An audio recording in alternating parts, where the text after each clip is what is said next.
First, he taught this knowledge to the sun god, who taught it to the Vaswata Manu, who taught it to Ikshvaku. After that, it was lost to time because of lack of interest of the society, perhaps in this idea and this knowledge, or lack of deserving disciples, or due to the lack of truly practicing teachers. And this knowledge was lost. Similarly, today, if we want to preserve this idea of humanness, there are three things required. One, the values themselves. Two, people who practice these values and they can teach it. And three, those who are willing to learn these values and practice it further. So this is the idea of setting up a new ashram. It's called the Center for Human Development. We all know from matter we become plants, and plants become animals. Animals become human, that is development. And what should human become? Bhagavad Gita is all about that. What should you become? And how should you become? That is the beauty of Bhagavad Gita. It does not just tell you what you should become after being a human. It tells you how should you become divine and what happens when you become divine. And that is the knowledge that Krishna is teaching so-called Arjuna, who is just an instrument for us all to learn this knowledge of Bhagavad Gita. So we learnt about Karma Yoga in the third chapter. Karma Yoga is so central, so crucial to all our life and existence because we all must work. Nobody who is born on this earth can escape work. So we should know how to work in a way that it redeems us and not binds us to this world, because we know the more we work, there are consequences of work, good and bad. Then those consequences lead us to births and deaths, and then we again get into the cycle of action and reaction, and this goes on forever. To break away from this cycle, we have to learn how to do our actions in the right way. That's why so much emphasis on the Karma Yoga. And at this point of time, Arjuna is still to make up his mind whether he wants to fight the battle or not. The argument is still on. Krishna is slowly convincing Arjuna and trying to give him all kinds of logic, all explanations to make him accept the idea of doing his duty with the right attitude. So still Arjuna is not convinced, because as we see in the Karma Yoga chapter, Krishna teaches him most of the people in the world have worked for the welfare of others. The good people, why do they act in this world? Not for their selfish sake, but for the sake of others, like Janaka and others. Even Krishna says, I act for the sake of the welfare of all. I have no duty whatsoever in all the three worlds. Yet I am always busy doing good to others. And that is the purpose of karma. Why should we undertake action in this world? Not for our immediate good, but for the good of all. And that is the reason why people act in this world, is what Krishna was telling in Karma Yoga chapter. And then how Jnana Karma Sanyasa Yoga, where he mentioned that how wise people behave in this world. Brahmarpadam, Brahmahavi, Brahmagno, Brahmanahutam. For them, everything is divinity. The act of worship, the act of doing something is divinity. The instrument through which it is done is divinity. The one who does is divinity. The one who receives is divinity. The doer, the enjoyer, everything is divine only. That is the idea that he was teaching, saying that when somebody attains this kind of wisdom, he is redeemed, because there is no bondage of action that comes to such a person. And he says, I have come into this world to teach this knowledge. Yada yadai dharmasya glanir bhavati bharata. Whenever there is decline of this dharma, when people forget what their true duty is, when they deviate from the righteous path, I manifest myself again and again through my own power. And as we learned, he himself is the material, he himself is the instrument, he himself is the product. He himself is the doer. Like the spider that weaves the web out of its own self, lives in the web and swallows it and goes on to the next place. Likewise, this whole creation has come out of God, and God himself is there in all aspects of creation. So the Jnani sees this idea that everything is divine, in good, bad, ugly, in everything he sees only the hand of divine. That is what our Upanishads say. Pratibodha viditam matam amrutatvam hi vindate. When you see God in everything, you will attain immortality. Because there is no fear anymore. Everything is God. How can you be afraid of yourself? So you see everything as yourself. Everything is divine. Therefore, there is no selfishness, no self-interest. There is no urge to hide or hoard. There is only this feeling to share and love and serve everyone, because you see yourself in everyone. And that is the idea of the Jnana Karma Sannyasa Yoga, where with this wisdom, the jnana, that everything is divinity, the wise person goes about doing whatever he does. And Krishna praises this idea and he says, Nahi jnanena sadrisham pavitram hi vidyate. There is nothing greater than wisdom. This wisdom, this knowledge of self, this is the highest. There is nothing greater than that. One should try and attain this. Because once you attain this knowledge, you become peaceful at once. You don't have to struggle anymore. There's no more strife, there's no more anxiety, fear, no more delusion, no more doubts. Immediately you attain peace. Therefore, you must attain wisdom, he says. How do you attain wisdom? Go to a person who is wise. Tad viddhi paripatena, pariprashnena sevaya. Serve the wise person. Win his favor, win his grace. And then ask all the right questions, sincere questions, and the wise person will teach you. That is the Guru Shishya Parampara. Just as Krishna, in his superconscious state, taught to the sun god, and sun god taught to the Manu, and Manu taught to the Ishwaku, and the Parampara went on. So he says you must have a good disciple also to learn this knowledge. Simply you can't teach this knowledge to just anyone, as we heard. Arjuna is now in a dilemma. He says, on one side, you're telling me to fight the battle over here and go and do your duty, do it with perfection, do it without the expectation of results, all that, do it for the welfare of all. And other side, he said that actually, you see, this knowledge is more important than all the other things in the world. And that's where Arjuna's confusion begins again. And I hope this doubt came to you also. If we all become wise first and then engage in action, then we will be freed from all the action and reaction. But you are telling first you undertake action and reaction and you will become wise later. But that's not a nice proposal. Please bless me. Many people say, Swami, put your hand on my head. Why? He said, I just want to attain Brahmagyana. I believe when you put your hand on my head, I'll become Brahmagyani. I said, whoever said that? Did I say that you'll become a Brahmagyani by my putting a hand on your head? So, no shortcuts to this. They hear the story, Ramakrishna Paramsa kicked Vivekananda, he attained Brahmagyana. That was only momentary for a trice. He didn't stay in that state forever. It was Ramakrishna Paramsa's way of attracting Vivekananda to his fold. Nothing more than that. So that was his idea. My idea is not to give you, I can give you everything free, nutrition, health, education. Brahmagyana, I will not give it free. You have to work for it. Because if you don't work for it, you will never know its value. You will waste it. And even if you once in a while you attain that wisdom, next day it disappears if you have not earned it with your effort. So you have to deserve it. That's what Krishna is saying. How you deserve Shraddhavan labate jnanam. Shraddha should be there in this, that I want to attain that wisdom. And why should I attain the wisdom? Because that is the ultimate, Krishna says. If you know that knowledge of the self, you can act in the world with greater efficiency. Many people say, oh, those people who become engrossed in that self and that self-knowledge, in the bliss of Brahman, they almost become dysfunctional. People have to carry them around. And all this happens. So I call that samadhi as not the greatest one. See, that may happen to you by virtue of your purity or your divinity. But the greatest of the yogis, the greatest of the wise jnanis are those who are constantly engaged in action, yet they are not the doers, nor they are the enjoyers. See, that is jnana karma sannyasa yoga. You're not giving up action. You're not renouncing the action. And there's no question of renouncing the fruit of action because you're not even attached to it. See, you'll renounce something when you have it. You don't even ask for it. So there's no question of renouncing or not renouncing the action or fruits of action. Because you're always acting from the seat of that highest wisdom, where you don't see yourself as the doer or enjoyer. You simply see yourself as a witness. And in that wisdom, whatever happens through you as an instrument of God, divinity manifests, expresses itself through you. So you are not the doer. So nothing taints you, nothing binds you. This is the idea of Jnana Karma Sannyasa Yoga. Now Arjuna is quite a sharp disciple, you see. And he says in the next chapter, that is now the chapter 5 we are taking up. And now from Karma Yoga in 3rd chapter, Jnana Karma Sannyasa Yoga in the 4th chapter, we are coming to Karma Sannyasa Yoga as the 5th chapter. Seems like it's a lesser wisdom than the previous one. But there is a reason why the chapter has been named like that. See, the middle chapter was named Jnana Karma Sannyasa Yoga. With the wisdom of the self, knowledge of the self, you must be able to renounce action and the fruits. Renounce action in the sense doership. See, that is very important. Many people may misinterpret as renounce the action itself.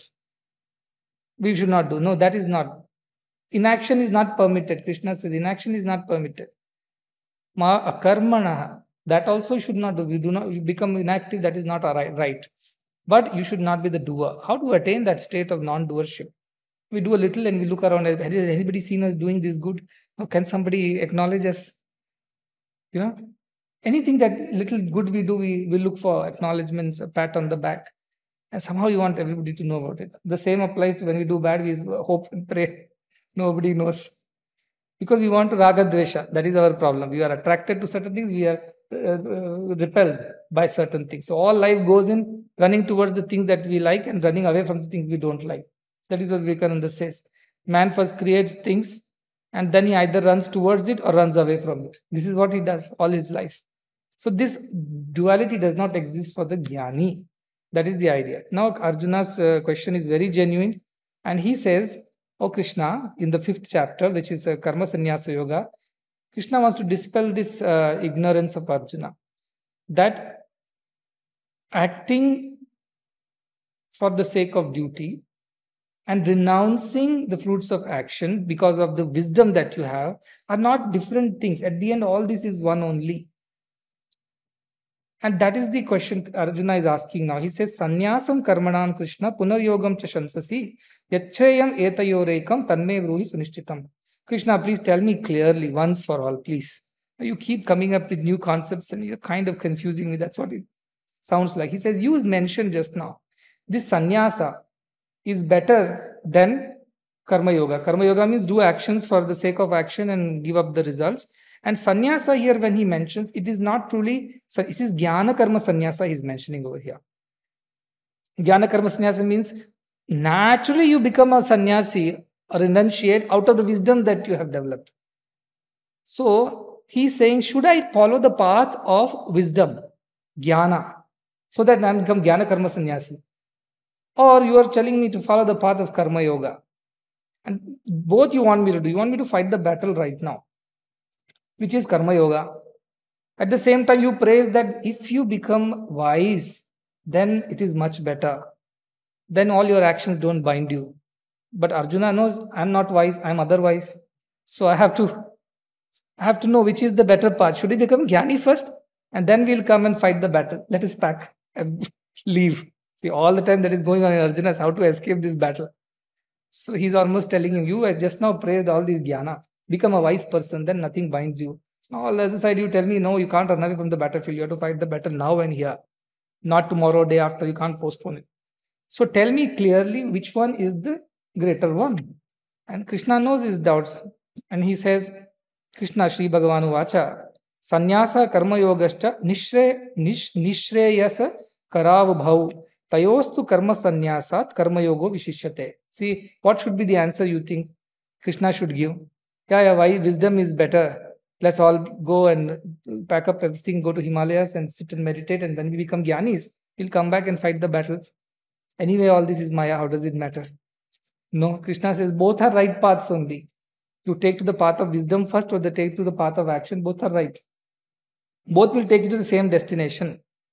Though paths are different, they'll take you ultimately to the same destination, not on the way. Your milestones may be different, but your ultimate goal or destination is the same. So, amongst the two, I think Krishna's opinion, he says that amongst the two, karma yoga is better.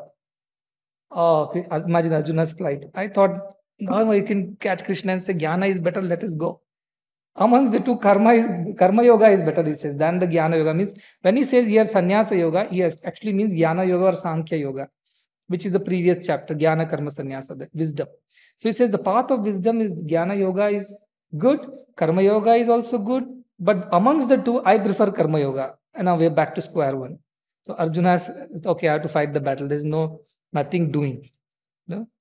You have, when long time when Ford was building cars, first cars came out, he said, we give you all color choices as long as it is black. So, you have no choice. It's called Hobson's choice. You have no choice. You have to fight the battle. I'll give you all the choices as long as the choice is to fight the battle. Now, all Krishna is trying to teach Arjuna is how to fight the battle with what attitude, how to do it right. You can do it, but how to do it right. So he says like this. Now, before we get into more depth of this chapter, you must understand that what prohibits us from realizing our divinity. We all know divine is within Sarva Bhuta Antaratma. Krishna himself says, the one who sees me in all. I am the heart of everybody. The one who knows that he is a jnani. Heart of everybody means his own heart also. So what is that which prevents us from seeing that divinity within? So our scriptures say there are three things: mala, vikshepa, and avarana. The Vedantic philosophy. Mala means impurity. Vikshepa means distractions, disturbances. And avarana is like a veil, a cover.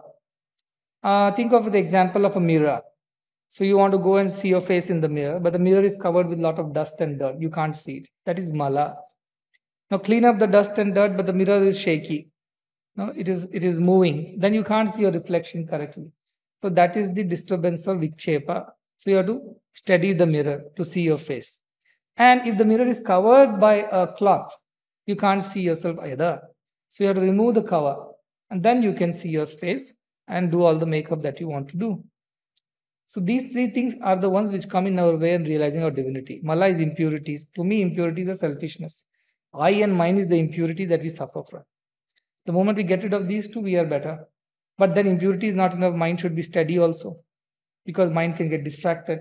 And all the time your mind is quite at peace. But the moment you decide to meditate, that is when the mind is not willing to sit even for 10 minutes. It goes everywhere. At that moment only it goes everywhere. Don't meditate, you're quite peaceful. Try to meditate, the mind resists. All the thoughts that you say don't want to have, they will all appear at that moment. Like children, in our hostel. Don't go to that corner. Precisely, they'll go to that corner the next moment. So we have to use a strategy. Where you want them to go, don't go to classroom. Everybody should go to playground. Then nobody should go. No, I'm just joking, but that's how mind is. It will just do the other way. So that vikshepa, disturbed mind cannot focus on divinity. And third is a mind which is covered by this body consciousness. I'm this body, I'm this body, I'm this body. Dehabhimana. That's yesterday also he told. This wisdom has to be like a sword which destroys the ignorance within us. Dehabhimana, pashena. We have been bound by this body consciousness for a long time, says Ashtavakra. So bodhoham jnana khadgena tan nishkriti sukhi bhava. Cut it away with the wisdom that I am that. Know that is like a sword which cuts it asunder. So that is the idea. So these are the three things. Now, three problems and three remedies are also provided by our scriptures. Mala, the impurity that we have to remove. What is the impurity? I just said selfishness. So what should be its antidote? Selflessness. So all your actions, thought, word, and deed should become selfless. That will help you to purify your mind. A purified mind which does not have too many thoughts, it is a better mind, it is more stable mind. So the next problem is vikshepa, which is disturbances and distractions, not a steady mind, unsteady mind. So what is that? For that, meditation has been proposed. So you have to learn to focus your mind. Thoughts go here and there, bring them back again and again and again to the same thought, either a form or a name or an idea. You bring it continuously back to that. That is called upasana. We don't call it bhakti in Vedanta, we call it as upasana in our Vedas. So keep bringing the thoughts back, and one pointed focus, concentration is required. We know Ashtanga Yoga is the dharana, dhyana, samadhi, like that. So you bring that back again and again to the same focus point. But only a pure mind is capable of focusing. An impure mind is always distracted with something or the other.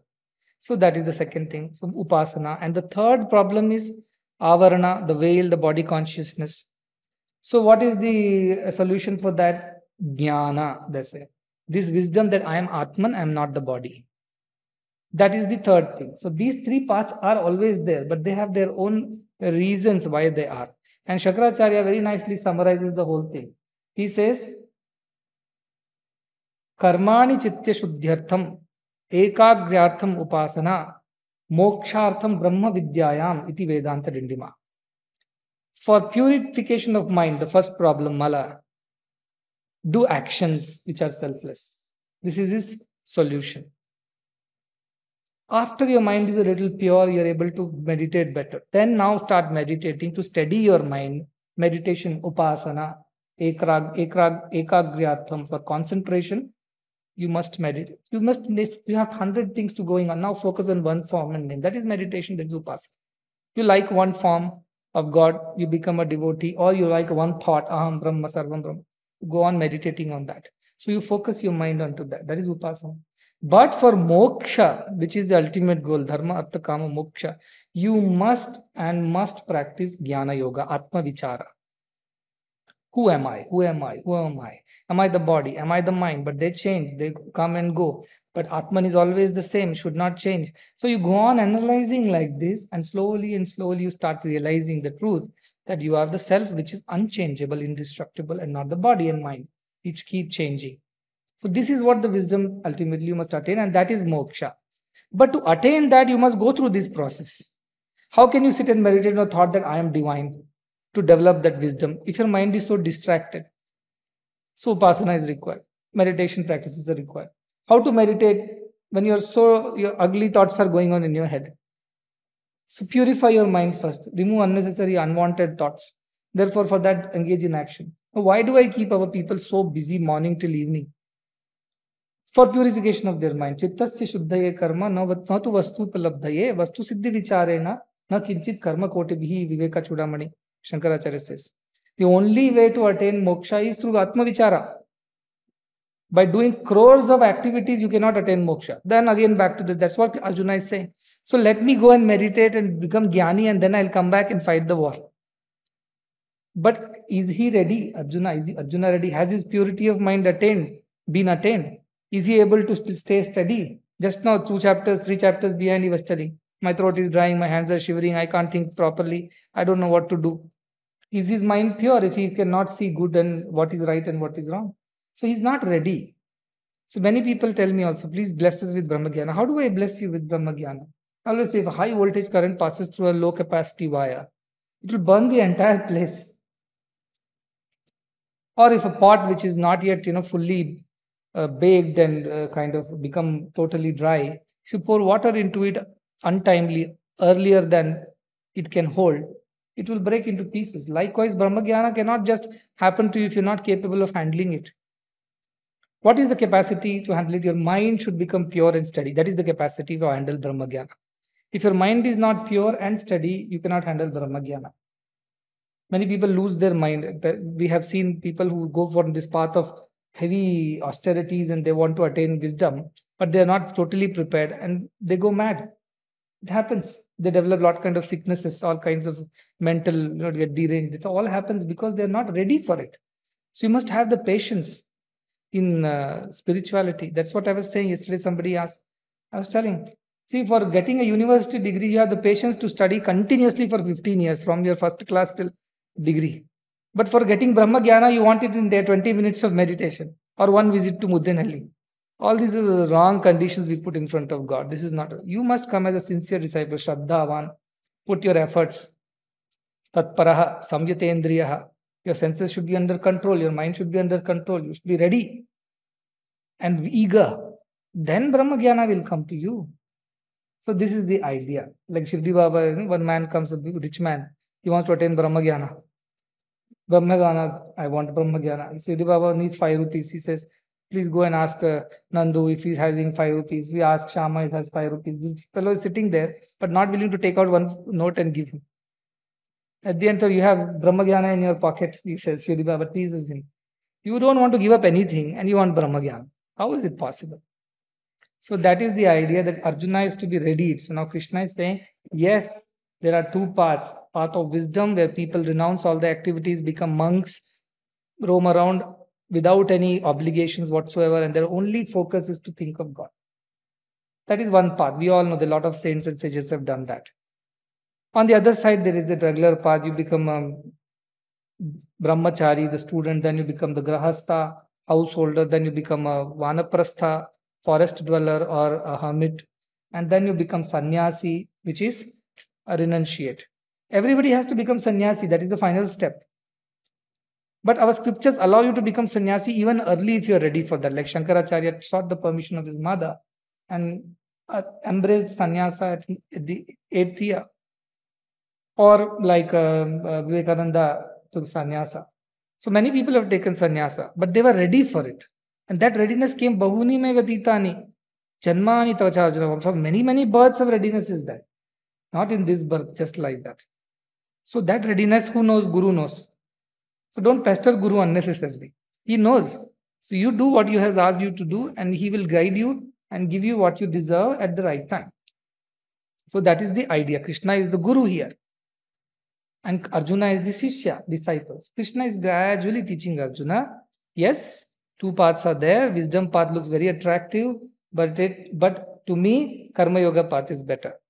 Better for everybody who has not yet reached the readiness. The one who is ready, for him, it doesn't matter what work he does or doesn't do.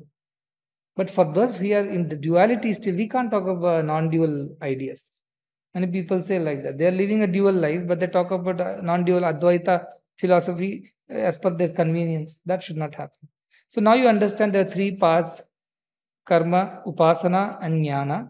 Here he is talking about jnana and karma. Between the two, which one is better? Krishna says karma is better.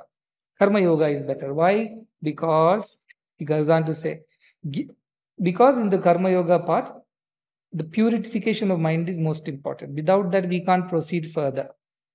Now you have to go to Singapore, let's say. We are going to go to the Nandi airport. From there, we'll take a flight to Singapore.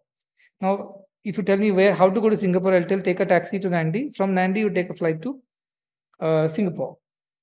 Right? So should I take the taxi or the flight? You have to take both, but one after the other. That is the idea. Take karma yoga, purify your mind, do selfless service. That's why I insist everybody should serve. 24/7 they should serve, but selflessly. And these organizations provide you such a wonderful opportunity on a platter. Somebody who's working for a corporate or life somewhere, how selfless can he become? Tell me. How easy it is. If he becomes a jnani, everything is okay. But if to attain that jnana, how to lead a selfless life? Everywhere there is selfishness. So these organizations are beautiful creations of opportunities for everyone. That is the idea. So he says, we'll take the karma marga right now, karma yoga right now. That is the idea. And Krishna tries to dispel this idea that sannyasis are sannyasis, they don't do any action. And karma yogis are karma yogis, they're fully busy doing actions. Krishna wants to clarify that at the end, they are not two different things. Even sannyasis are busy doing something. What they're doing, they're spreading the good word. He is a rich man who gave up all his wealth and took it to Nam Sankirtana as his life's goal, roaming in the streets. Somebody asks, what do you do? Nothing. Lazy man, young man with children and wife, you have no responsibility. You roam around like this. He said, no, I'm not just wasting my time. I have taken upon myself the responsibility of spreading the name of the Lord and inspiring devotion in the hearts of men and women. That is my job that I have taken as a dasa, as a servant of the Lord. So that is also a job. So nobody escapes action. Even a sannyasi is acting in some way or the other. Only a person of wisdom who's realized this self is free from all the action.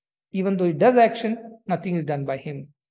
The one who sees inaction, inaction, and action, inaction. That is what is the last chapter.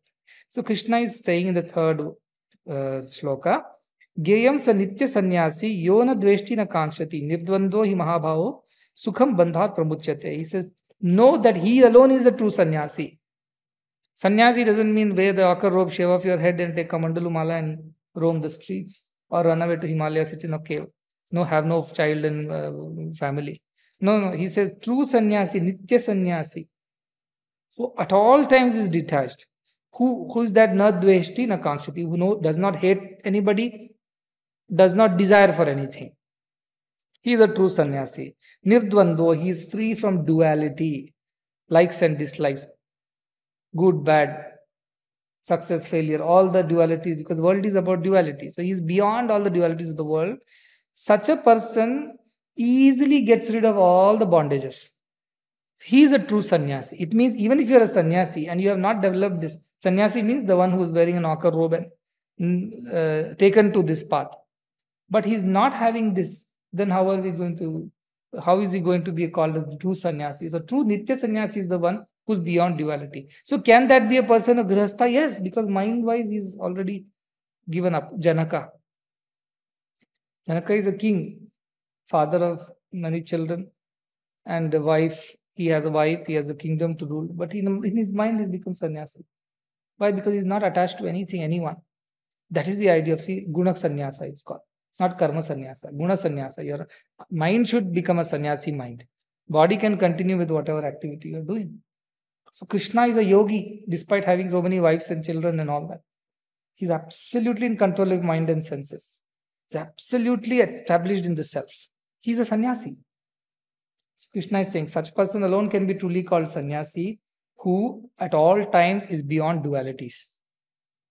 Don't go by this textbook definition of sannyasi. That's what he's telling to Arjuna. The one who gives up all the actions, roams around in the forest. No, don't. That is not the Jnana Marga. The true Jnana Marga is when your mind is gone beyond the duality of life. Then he says, Sankhya Yogo Prithak Bala Pravadanti na Panditaha Ekam Apyastita Samyak Ubhayo Vindate Phala.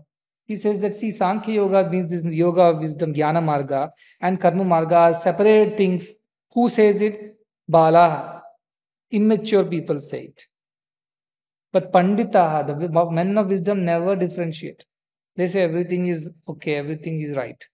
But unfortunately, in the name of philosophies, of spirituality, how much fight and arguments have happened. Who argues? Who knows nothing argues. The one who knows will never open his mouth and argue. What's the point? Argue with a fool. Anyway, he'll not understand what you're saying. You'll look like a fool instead, because he'll be so clever to put all kinds of logic and make you look like a fool. So better, I just do that. Buddha was there. Some stories there. Somebody comes and says, you say the world is full of misery and this and that, and give up. How can I give up the world when there's misery? He says, you say that you should not argue with a fool and things like that. If you don't argue, how will we learn and things like that? He said, yes, you're right. You don't want to debate, you don't want to argue with me and prove your point. Then how will I learn? Yes, you're right. He leaves at that. Because no point in arguing with fools. No point in making statements. That's why I'm very careful. No arguments, no debate, no statements anywhere. Because what's the point? The one who is wise anyway understands. Needs no explanation. And the one who is otherwise, no explanation is sufficient. They'll always argue after that. So don't waste your time. So what he's saying is that those immature people think path of wisdom is separate, path of action is separate. This should not be mixed with that. This is superior, this is inferior. All this is immature thinking, Krishna is saying. The one who is truly established in that sthiti of oneness, for him, he will achieve what he needs to achieve by any path. Because for him, he has already reached that summit. He's at the summit. Others are climbing from east side, west side, south side, north side. They're having different experiences. And they call my path is better, your path is better. Once you reach the summit, any path is okay. The ultimate goal is that. That's what Krishna is removing the delusion from Arjuna's mind, that don't try to prefer one over the other. For you, Karma Yoga is right. And he says, Ekam Sankhyam cha Yogam cha yah pashyati sa pashyati. The true seer, the true person who sees it right is the one who sees both as one, not separate. Established in that wisdom, one must perform actions. As one performs the action, one must establish oneself in the wisdom. It's a circle. You start from this point, you will reach the other point. You start from this point, you will reach this point. In the sense, you start, if you want to reach a point, you start from the right or the left side, you'll reach the same point. Because both lead to the same place. So he's saying that yes, wise one also realize divinity, but they continue to act in the world. And the people who act in the world with complete detachment from the fruits of action, they attain that wisdom. They also become the same. But which way to begin, you may ask? For his Arjuna, Karma Yoga is preferred because his mind is still not purified and steadied. So he needs to prepare himself through the journey of life. In Bhagavad Gita is a preparation. First 5-6 chapters go in Karma Yoga. Next 5-6 chapters go in more like a Upasana and Bhakti Yoga. And the last 6 chapters are so much about Jnana Yoga. Here also there is a slowly Krishna prepares Arjuna towards the end. So it's very clear. And then I'm not going to go to everything, but he says that in 7th shloka, Yoga Yukto Vishuddhatma Vijitatma Jitendriya Sarva Bhutatma Bhutatma Kurvan Napina Lipyate. Now from here, Krishna is, the chapter becomes more explanatory of the state of the mind of the person who has attained this highest wisdom and still acting in the world. So here Krishna says that the one who has become established in that yoga, how he performs action but is never attached to any of these things. He's not even thinking that he's the doer or the enjoyer of the action. Such a person is Vishuddhatma, pure of his mind. Vijitatma, he has conquered himself, means his mind and senses cannot drag him around. He has complete control over it. Remember Kathopanishad? The Atmanam Ratinam Vidhi Shariram Rathamevatu Manat Pagramheva, and all the horses are senses. So you have to control the senses. Buddhi is the Sarathi, mind is the reins, and horses are the senses, and Atma is the chariot, the one who is riding the chariot. So that is how. So he is in complete control of himself. So such a person, Jitendriya, has conquered all his senses, Sarva Bhutatma Bhutatma, who sees that all the beings, the inside of all beings is one and the same. Externally, we are different. But inside of all of us is Atman only. Kurvan napina liptate. Even if he acts in the world, such a person is not bound by any action. So also not bound by the results of the action. So this is how the wise man lives. This we have heard earlier also. Most of this chapter goes on explaining the state of the mind of a wise man. But to attain this wisdom, you have to go through karma marga. See, that is the idea. You have to perform action selflessly.